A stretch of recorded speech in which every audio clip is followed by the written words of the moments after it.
بسم اللہ الرحمن الرحیم۔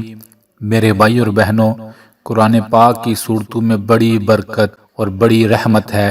میرے نبی صلی اللہ علیہ وآلہ وسلم نے فرمایا تھا حضرت ابو ہریرہ رضی اللہ عنہ سے، اے ابو ہریرہ، قرآن پڑھتے رہنا اور پڑھاتے رہنا، فرشتے تمہاری قبر کی زیارت کے لیے ایسے آئیں گے جیسے لوگ کعبے کی زیارت کو جاتے ہیں۔ اللہ اکبر۔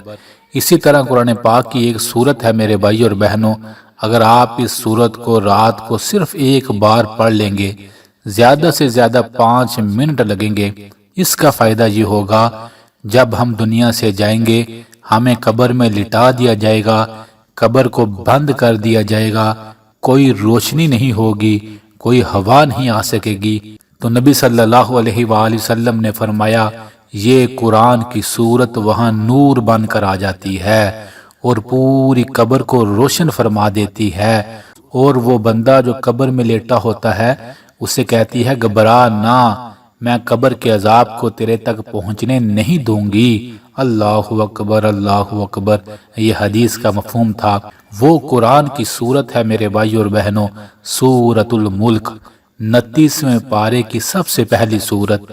5 منٹ لگیں گے، کوئی چیز قبر میں ہمارے ساتھ نہیں جائے گی، دفنانے والے دفنا کر اپنے اپنے کاموں میں لگ جائیں گے، کوئی ہمیں یاد نہیں کرے گا۔ تو میری آپ سے گزارش ہے، وہاں ہم کس کو پکاریں گے، کس کو بلائیں گے اور کون آئے گا؟ تو اپنی قبر کو روشن خوشبودار قبر کے عذاب سے بچنا چاہتے ہیں تو ہر رات اپنے موبائل پر ہی سورۃ الملک لکھیں، اسے سنیں بھی اور اسے پڑھیں بھی، انشاءاللہ قبر خوشبودار مہک جائے گی۔ زندگی کی بڑی راتیں گزر گئی، آئیے آج سے پکی نیت کرتے ہیں میں اور آپ بھی کہ آئندہ ہر رات تب تک آنکھیں بند نہیں کریں گے جب تک ہم سورۃ الملک کو پڑھ نہیں لیں گے۔ پکا ارادہ کر لیں، 5 منٹ لگنے سے ہماری قبر اور آخرت بڑی بہترین ہو جائے گی۔ آخر میں دعا ہے رب العالمین سے ان تمام بھائیوں اور بہنوں کے لیے دل سے جو کمنٹس میں دعا کا کہتے ہیں، جو نہیں بھی کہتے، اے رب کعبہ ہر انسان کے ہر غم اور پریشانی کو دور فرما دیجئے، آمین آمین۔